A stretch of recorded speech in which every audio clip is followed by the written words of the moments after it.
believe it's not their place to do it because they weren't victims, and it's up to the victims to do it. And they don't want to throw the victim into a situation where they're not prepared and mentally or emotionally able to deal with the situation. So I think that's whack. Yeah, like, so, okay, I view it as a trolley problem, basically. And so because of that, I would still make it public, where it's like, yes, this could damage these people, but it also could prevent it from happening to an unknown amount of people in the future.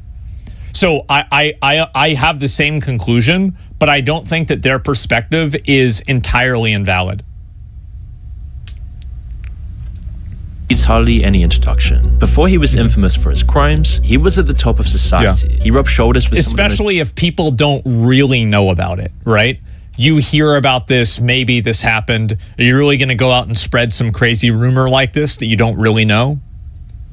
Powerful celebrities in the world. Ooh. He knew everyone in the music industry, from Jay-Z, Beyonce, Snoop Dogg, that's to crazy. That's a lot of people. Even Justin Bieber. However, this recent case has exposed how truly twisted the celebrity elites truly are. The investigation began initially in November 2023 by Sean's ex-girlfriend, Cassandra Cassie Ventura. She accused him of misconduct and filed a lawsuit. Cassandra and P. Diddy then settled out of court the very next day, and one of his lawyers, Ben Brathman, was clear that it was by no means an admission of wrongdoing. P. Diddy then released a statement wishing Cassandra the best in order to further support the idea that he was innocent. Right, guilty or not, it certainly left a stain on his name. Cassandra then released a statement thanking her friends and family for their support, and the settlement amount was left undisclosed. It seemed to be a case closed, done and dusted job, or at least that. Well, I think the reason is, like, I mean, let's just think about this logically.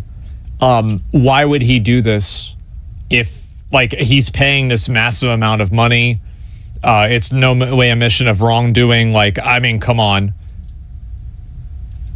I hope she got paid. Yeah, she probably got paid a ton of money. Little did P. Diddy know that this would be the beginning of the end for him, and would start the ball rolling with many accusations and investigations that would lead to his demise. A further 2 lawsuits were then filed, with accusations of abuse and sexual assault by 2 other women. Joy Dickerson claimed that in 1991, when she was just a 19-year-old college student, P. Diddy had drugged her after a date and sexually assaulted her in her home. Lizard Gardner was the next victim to come forward, claiming she and a friend were drugged and put in separate rooms where at first, P. Diddy and then Aaron Hall would do awful sexual acts against them. She then found out her friend had the exact same treatment as well, as it seems like they both took turns doing these awful crimes against these girls. Lizard was just 16 at the time, and then a few days later, P. Diddy pitched up at her house and assaulted her again, this time choking her until she passed out. As he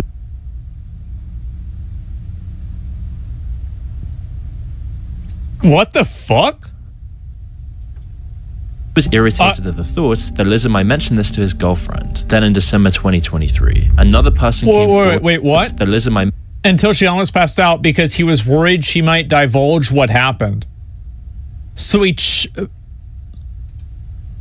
mentioned this to his girlfriend. Then in December 2023, another person came forward with more accusations aimed at him. She claimed that she had been gang raped and sex trafficked. She said that Harvey Pierre, who was the president of Combs Bad Boy Records, flew her from Detroit to New York in 2023. However, while with them, a third man joined P. Diddy and Pierre and raped her. I think that, like, this is a really interesting component that whenever I'm looking at stories like this, it, like, I kind of have like a degree of the more details line